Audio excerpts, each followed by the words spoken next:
وہ چار خوبیاں کمال ایمان کی علامت ہے، یعنی ٹاپ لیول کا جو ایمان کہتے ہیں، کمپلیٹ ایمان،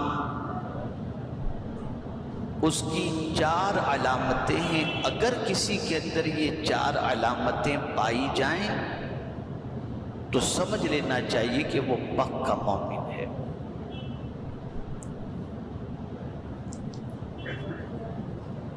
پہلی چیز،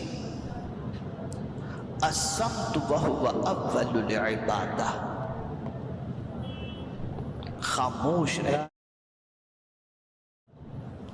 اور یہ بہت بڑی عبادت ہے۔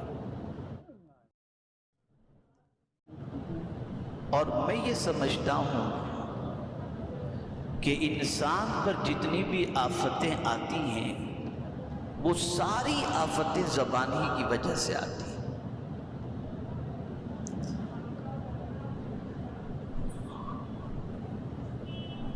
اللہ والوں کا یہ شیوا تھا کہ جو کچھ وہ کہنا چاہتے پہلے اسے غور کر لیتے، اور جب وہ بات حق ہوتی تبھی وہ اپنی زبان سے نکالتے، ورنہ چپ رہتے۔ وجہ کیا تھی؟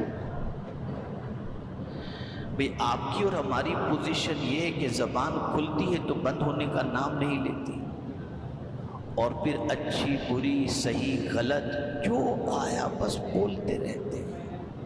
تو میں نے غور کیا کہ یہ اللہ والے جو بولتے ہیں کم بولتے ہیں، سوچ سمجھ کے بولتے ہیں، اور جو بولتے ہیں وہ حق بولتے ہیں۔ تو آخر یہ چیز ان کے اندر آئی کیسے؟ وہ بھی مسلمان، وہ بھی انسان، ہم بھی انسان، لیکن ہماری پوزیشن بالکل مختلف اور ان کی پوزیشن بالکل مختلف۔ تو پھر ایک آیت کریمہ نظر سے گزری، ام یحسبون انا لا نسمع سرهم ونجواهم بلا رسلنا لدیہم یکتبون۔ کیا وہ اس گھمنڈ میں ہیں کہ ہم ان کی بات اور ان کی مشورت کو نہیں سنتے؟ یہ اللہ فرما رہا ہے۔ یعنی آدمی بے دھڑک جو کچھ بولتا ہے تو اللہ فرماتا ہے کیا وہ یہ گھمنڈ کے اندر ہے؟ اب تحسبون، کیا تم اس گھمنڈ کے اندر ہو کہ ہم تمہاری باتوں کو نہیں سنتے؟ تو اللہ والوں کے دماغ کے اندر اللہ کا یہ کلام تھا کہ ہم جو کچھ کہہ رہے ہیں اللہ سن رہا ہے، بلکہ آگے جو فرمایا سرہم کے ساتھ ونجواہم، جو فون پر بھی بات کرتے ہیں، چھپ کر کے بھی بات کرتے ہیں۔ خدا کی قسم قربان جائیے میرے رب کی کتاب پر کہ نجوا کا لفظ آیا، یعنی سرگوشی، اگر کسی کے کان میں کوئی بات کہی جائے یا کوئی مشورہ کیا جائے، اللہ فرماتے وہ بھی میں سنتا ہوں، وہ بھی مجھ سے پوشیدہ نہیں۔ یعنی چھپ کر کے بھی تم کوئی ایسی بات نہ کرو، اور ظاہر میں بھی کوئی ایسی بات نہ کرو۔ اور پھر یہی نہیں، اللہ فرماتا ہے کہ میں سنتا ہوں، بلکہ فرمایا بلا یقیناً، کیوں نہیں، میرے جو فرشتے ہیں وہ رسولنا، فرشتوں کو بھی جو لکھنے والے فرشتے ہیں، اور جو فرشتے ان کو بھی رسول کہا جاتا ہے، ایک رسول بشر ہے، ایک رسول ملائکہ ہے، لیکن فرشتوں میں کوئی نبی نہیں ہو سکتا۔ تو قرآن کہتا ہے بلا ورسلنا لدیہم یکتبون، کیوں نہیں، ہمارے فرشتے اس کو لکھ رہے ہیں، یعنی ہم جو کچھ کہہ رہے ہیں وہ ریکارڈ ہو رہا ہے۔ مولا یہ ریکارڈ کرنے کی وجہ کیا ہے؟ کیا سبب ہے اس کا؟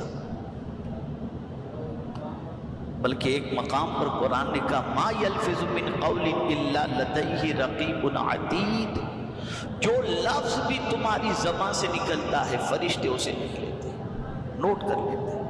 یہ نوٹ کرنے کی وجہ کیا ہے؟ نوٹ کرنے کی وجہ یہ ہے کہ قیامت میں جب دفتر پیش کیا جائے گا تو اس میں یہ ساری چیزیں موجود ہوں گی، اور اللہ فرمائے گا اقرأ کتابک، اپنا اعمال نامہ پڑھ۔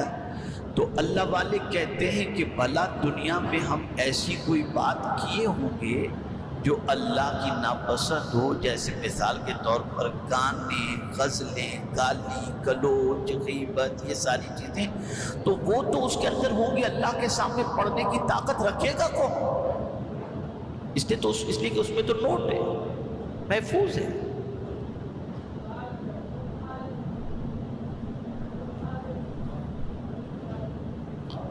اب ہم اس حدیث مبارکہ کی پہلی علامت کی روشنی میں خود کو جانچیں کہ ہماری پوزیشن کیا ہے۔ تو میں سمجھتا ہوں اس پہلی علامت میں ہی ہم ڈھیر ہو جائیں گے، یہ علامت ہمارے اندر ہے ہی نہیں۔ اور اسی لیے فرمایا گیا کہ ولایت کے لیے جو چند چیزیں ضروری ہیں ان میں سے پہلی چیز جو ہے کم بولنا ہے۔ ولی زیادہ نہیں بولتے، بہت کم بولتے، اور جب بولتے ہیں تو حق بولتے ہیں۔ اسی لیے حضور صلی اللہ علیہ وسلم نے ارشاد فرمایا کہ جو شخص اللہ اور یوم آخرت پر ایمان رکھتا ہے اسے چاہیے کہ اچھی بات کہے ورنہ چپ رہے۔ ویڈیو کیسی لگی کمنٹ میں ضرور بتائیں، اور ویڈیو کو لائک اور شیئر کریں، اور ہمارے چینل کو سبسکرائب کریں۔